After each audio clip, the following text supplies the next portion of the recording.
Night falls over a forgotten desert. The wind howls through scattered ruins, carrying the taste of dust and ancient fire. Against the crimson horizon stands the silhouette of a tower, broken, incomplete, but still reaching for the heavens as if frozen in its final moment of defiance.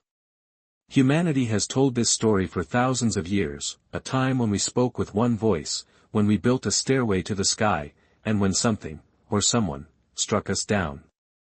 The Tower of Babel. For some, it is nothing more than a parable about human pride. For others, it is a warning, carved into memory by a catastrophe so great it nearly erased us from the earth.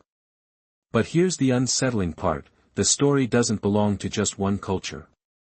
The same tale, of sky-reaching monuments and divine punishment, appears again and again across the world, from Mesopotamia to Mesoamerica, from the temples of India to the myths of China. How is it that civilizations separated by oceans tell the same story of mankind's fall from the heavens? What if the Tower of Babel was more than myth? What if it was a memory, a remnant of a lost age when humans reached higher than we were meant to? Tonight, we follow the traces left behind, ruins buried under shifting sands, languages shattered like glass, and forgotten knowledge that might reveal who, or what, tore down the tower. Prepare yourself. This is not just a story about the past. It is about us, now, and the question that has haunted humanity since the first stones were laid: what happens when we try to touch the sky? To understand the Tower of Babel, we must first step back into the cradle of civilization, ancient Mesopotamia. The land between the Tigris and Euphrates rivers was home to the Sumerians, Akkadians, Babylonians, the builders of the first cities, the inventors of writing, and the dreamers of colossal temples called ziggurats. These structures were not just places of worship, they were cosmic mountains, meant to bridge earth and sky. According to the Hebrew Bible, there was once a single city, a single tongue, and a single ambition: come, let us build ourselves a city, with a tower that reaches to the heavens. But the story quickly turns dark. The God of the heavens sees what humanity is building, descends to inspect it, and declares that man has grown too bold. In an act of divine intervention, the languages of the earth are confused, the people scattered, and the tower left to crumble. Mainstream historians read this as metaphor. To them, the Tower of Babel is a moral tale about pride and unity, not a literal event. Ziggurats, they say, were simply temples to local gods, not stairways to the stars. Yet a deeper look raises unsettling questions. Why did so many of these massive towers remain unfinished? Why did kings rebuild them again and again, as if chasing something already lost? And why does this exact story, of a tower, a punishment, a scattering, appear in so many cultures across the world? This is where the myth begins to blur with mystery. Fringe researchers argue that Babel preserves a memory of a cataclysm that struck early humanity, a disaster so profound that it shattered communication and wiped out entire cities. Was it a flood, a fire from the sky, or something even stranger? What you are about to see is not just archaeology or theology. It is a puzzle that links the ruins of Mesopotamia to global myths, suggesting that our ancestors knew something we have forgotten, or perhaps something we were never meant to remember. If the Tower of Babel ever existed, its closest cousins still rise, or rather, crumble, in the deserts of Iraq. These are the ziggurats, the great step pyramids of Mesopotamia. Unlike the smooth-sided pyramids of Egypt, ziggurats were terraced towers, built layer by layer, each level smaller than the one below, forming a stairway that climbed toward the heavens. Take the ziggurat of Ur, built nearly 4,000 years ago. Once, it stood over 70 feet high, a shining mountain of baked brick, its upper temple painted blue to match the sky. Priests climbed its staircases carrying offerings to the gods. Travelers from distant lands would have seen it rising from the flat horizon, glowing like a man-made sunrise. But Ur was not alone. Across Mesopotamia, cities like Eridu, Larsa, and Babylon built their own towers, each dedicated to a different god, each striving higher than the last. The most legendary of all was Etemenanke, the house of the foundation of heaven and earth. Some scholars believe this was the inspiration for the biblical Babel. It reportedly rose nearly 300 feet into the air, the tallest structure of its time, before being mysteriously abandoned and rebuilt multiple times. Here is where the mystery deepens. Many of these ziggurats show signs of deliberate destruction: toppled bricks, scorched foundations, sudden halts in construction. Some were rebuilt by later kings, almost obsessively, as if they believed restoring the tower would restore something greater: divine favor, cosmic order, perhaps even lost knowledge. And then there are the alignments. Archaeologists have found that many ziggurats were oriented to cardinal directions, their corners aligned with solstices and equinoxes. Were they simple temples, or did they function as gigantic observatories, charting the movement of stars and planets? Some researchers go further, suggesting that ziggurats may have been designed as cosmic batteries, massive resonators that channeled energy between earth and sky. Even if that sounds far-fetched, one thing is undeniable: these towers were humanity's first skyscrapers, our first attempt to pierce the heavens. And for reasons still debated, they were systematically destroyed or left to decay. Why? Was it war, neglect, or something more dramatic? Were these towers brought down by human hands, or by something beyond human comprehension? Whatever the answer, the image is haunting: vast stairways to heaven, half buried under sand, their upper levels lost to time, their purpose still whispering from the bricks. The ziggurats of Mesopotamia may be the last standing witnesses of the original Tower of Babel, and they seem to hint that the story is far from myth. If the story of Babel was only found in Mesopotamia, perhaps we could dismiss it as a local legend. But here is where the mystery becomes far more unsettling: the tale of a sky-reaching structure, a cosmic punishment, and a scattering of humanity is not unique. It appears, again and again, across continents, across oceans, across civilizations that were supposedly isolated from each other. In Mesoamerica, the ancient Maya and Aztec spoke of tall pyramids that connected the human world with the celestial realm. The Aztec myth of the gods destroying a great stairway because humans became arrogant sounds eerily familiar. Even the step pyramids at Teotihuacan are aligned with celestial events, as though their builders were trying to reach or replicate the heavens themselves. Travel across the ocean to India, and you find the myth of Mount Meru, the cosmic mountain said to connect heaven, earth, and the underworld. Ancient Hindu texts describe it as the axis of the world, a structure whose top touched the abode of the gods. When the cosmic order was disturbed, this great pillar of connection was threatened with collapse, a fall that mirrors the punishment of Babel. In China, the legend of Gong Gong, the chaotic water god, tells of him striking one of the four pillars that held up the sky, tilting the heavens and scattering humanity. The result was catastrophic floods, distorted stars, and a fractured world. The message? Humanity had crossed a line. The cosmic order had to be reset. Even among the Native American tribes of North America, there are stories of a time when all humans spoke one language. Some tribes tell of a ladder or vine reaching into the sky that was cut down after the people angered the Creator, forcing humanity to live separated once more. Anthropologists might argue that these are coincidental, sky myths, a universal metaphor for man's desire to transcend his limits. But when we put all these stories side by side, a chilling picture forms: perhaps humanity experienced something global, a single shared catastrophe, a fall that became encoded in every culture's memory. If that is true, then the Tower of Babel may not have been a lone tower in a single city. It may have been part of a network: monuments, temples, and towers spanning the globe, all serving the same purpose. When the punishment came, it came everywhere. The question we are left with is haunting: did humanity once live under a unified system, a worldwide civilization, that was shattered almost overnight? And if so, why were we scattered?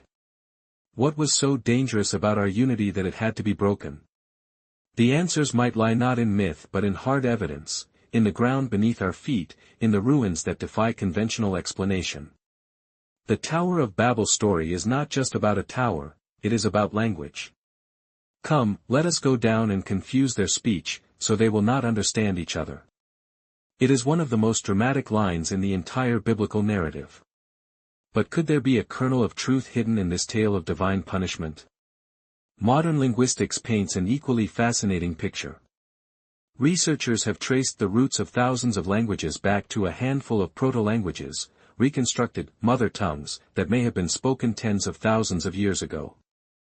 One of the most significant discoveries is Proto-Indo-European, the ancestor of most languages spoken from India to Europe today.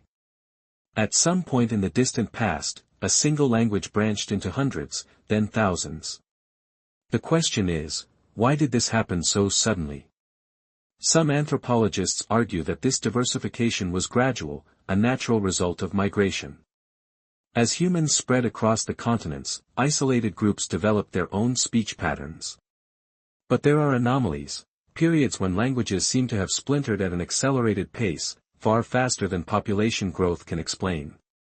Genetic studies reveal population bottlenecks, points where humanity's numbers drastically dropped, suggesting a catastrophe followed by rapid repopulation. Could this have been the very moment myth remembers as the confusion of tongues?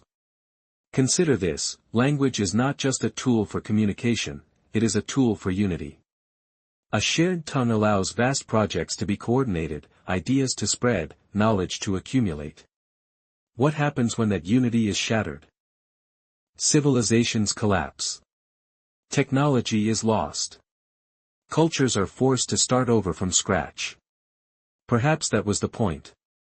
If humanity had indeed built something too great, too dangerous, confusing the languages would have been the perfect way to dismantle that power.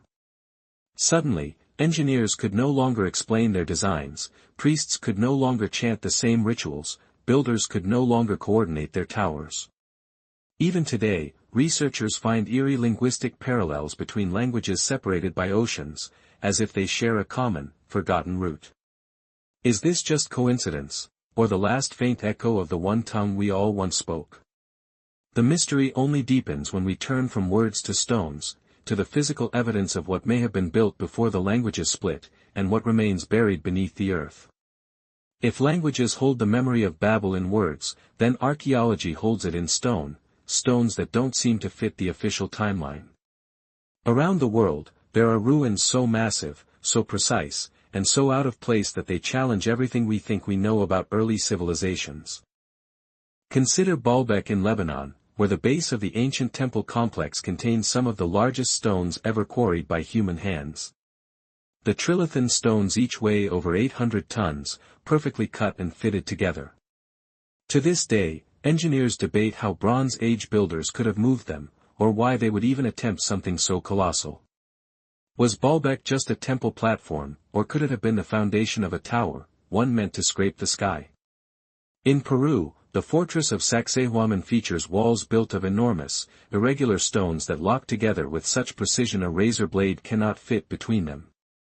The stone surfaces appear almost melted, as if they were softened or molded. Was this the result of lost construction techniques, or lost technology entirely?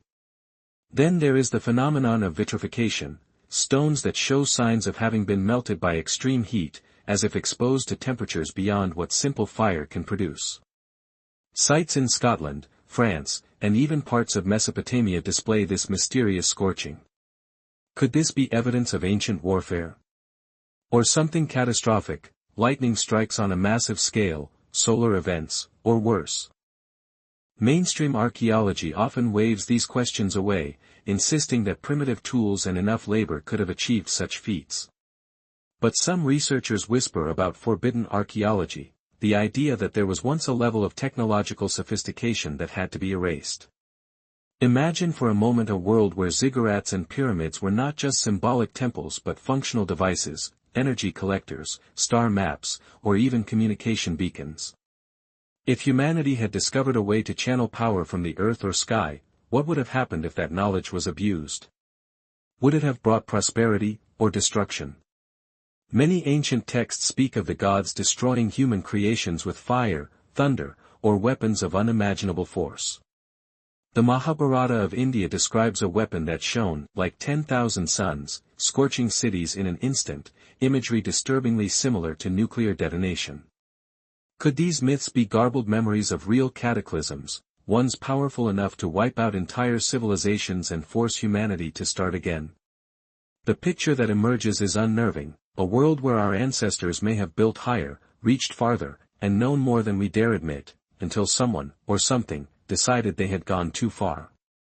The ruins we see today may not just be relics of ambition but the charred remains of a lesson burned into history: do not try to climb too high. And yet, despite this warning, the story continues. Humanity keeps building, keeps reaching, as if we are driven by a memory we cannot shake. Which raises a chilling question: are we destined to repeat the fate of Babel? If the towers of the ancient world were brought down, the question remains, how? Were they dismantled stone by human hands, or was the destruction sudden, cataclysmic, and far beyond human control? Many ancient texts suggest the latter, describing devastation so vast that it felt divine. Across the world, myths speak of fire from the sky. The Bible describes the Lord coming down to see the tower, then scattering the people. In other traditions, the gods unleash storms, lightning, or floods.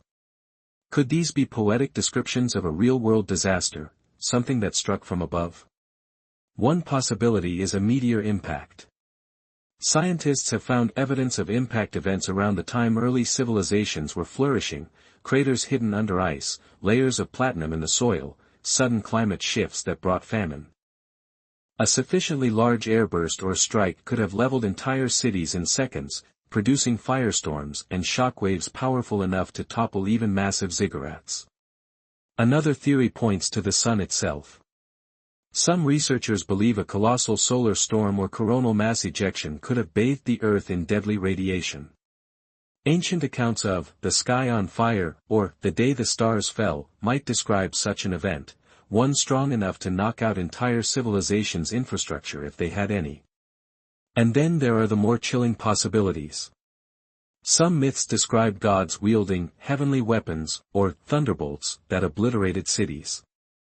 The language is eerily similar to descriptions of modern weapons of mass destruction. Could this have been an ancient war? A conflict between advanced human factions, or even something beyond human? Imagine standing at the base of a towering ziggurat, watching as the sky suddenly glows white, a deafening roar fills the air, and the tower shatters like clay. Survivors would remember such a moment forever. They would pass it down to their children not as mere history, but as a warning: do not build so high again. Perhaps this is why the story of Babel is not just about human pride but about cosmic justice. Something, whether God, nature, or the universe itself, decided that humanity had crossed a line. And in a single terrible moment, the towers fell, and the world changed forever. The Tower of Babel is more than a story about bricks and language, it is a story about us. For thousands of years, humanity has returned to this image, a colossal tower, rising skyward, shattering at its peak. Why does this scene haunt our imagination? Psychologists suggest that the tower is an archetype, a symbol hardwired into the human mind. Carl Jung called such symbols part of the collective unconscious, universal images that appear across cultures and eras.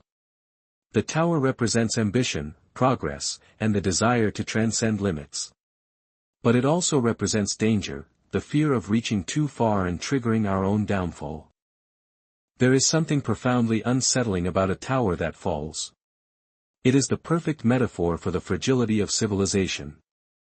We spend generations building something great, cities, nations, technologies, only to watch them collapse in an instant. Perhaps the story of Babel endures because it mirrors a truth we all sense, that what we build can be taken from us. Religions have long used the story as a warning against pride. Hubris, the Greeks called it, the sin of believing we can rival the gods. But the psychological grip of Babel goes deeper. It is not just about punishment. It is about the terror of losing connection, of being separated from one another, of no longer speaking the same language. It is a nightmare of disunity. Every time we look at a skyscraper piercing the clouds, or a rocket launching into space, some part of us wonders, are we rebuilding Babel? Are we repeating the very act that once brought disaster? This is why the story still matters. It is not locked in the past, it is alive in our minds, whispering a question we cannot ignore: how high can we climb before something, or someone, stops us again. Look around our modern world, and you might notice something uncanny: we are building towers again. From the Burj Khalifa in Dubai to the Jeddah Tower under construction, our skyscrapers pierce the clouds, monuments of glass and steel daring the sky to stop us. But it is not just physical towers. In the digital age, we are building invisible towers, networks, satellites, and data systems that connect nearly every human on Earth. Where once the story of Babel ended with scattered languages, we are now reversing that process. Translation apps, global trade, and instant communication are stitching the world back together into a single, interconnected civilization. And then there is the greatest tower of all, our quest to leave the Earth entirely. Space programs, private rocket companies, and plans for Mars colonies are humanity's newest stairway to heaven. Once again, we are reaching beyond the boundaries of our planet, seeking to place our mark among the stars. Some see this as progress, the triumph of human ingenuity. Others see it as a dangerous echo of the past. Are we unknowingly repeating the same pattern that led to catastrophe once before? Consider this: every great leap in technology brings us closer to unprecedented power, power to connect, to build, and to destroy. Artificial intelligence can now generate language almost indistinguishable from our own, as though we are reconstructing the one tongue that Babel lost. It is both awe-inspiring and terrifying. What happens when we succeed, when we have one global language, one digital tower, one unified system linking all of humanity? Will we enter a golden age of peace and progress, or will the same cosmic reset strike again? The myth of Babel might not be a warning against building, but a reminder that unity and power always come with a price. The higher the tower, the greater the fall. And so we return to the tower, not the one of brick and bitumen, but the one that exists in our minds, rising higher with every generation. The ruins of Mesopotamia lie silent under shifting sands, but their message has never stopped echoing: humanity will always try again. Perhaps that is our destiny. Perhaps we are meant to climb, to reach, to build toward the heavens no matter how many times we fall.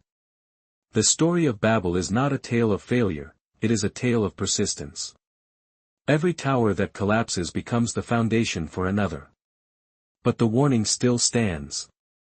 If the Babel story is more than myth, if it is a memory of something real, then it tells us that there are limits we are not meant to cross. What those limits are, we do not know until we hit them. The question that haunts us is whether we are about to hit them again. Picture this: a future where humanity speaks one universal language, where all knowledge is connected in a single digital tower, where skyscrapers touch the clouds and colonies rise on other worlds. It would look like paradise. And then, just as in the ancient story, it could all come crashing down. Not because of gods with thunderbolts, perhaps, but because of forces beyond our control: solar storms, AI gone rogue, wars that wipe the slate clean. The Tower of Babel endures because it is not about the past. It is about the cycle, the rise, the fall, and the choice we face every time we start to build again. The question is not whether we will try to touch the sky. We already are. The question is whether we are ready for what comes after. So the next time you see a skyscraper glittering against the night sky, or a rocket carving fire into the heavens, remember the tower that came before, and ask yourself: are we rebuilding the path to heaven, or are we unknowingly setting the stage for the next great fall?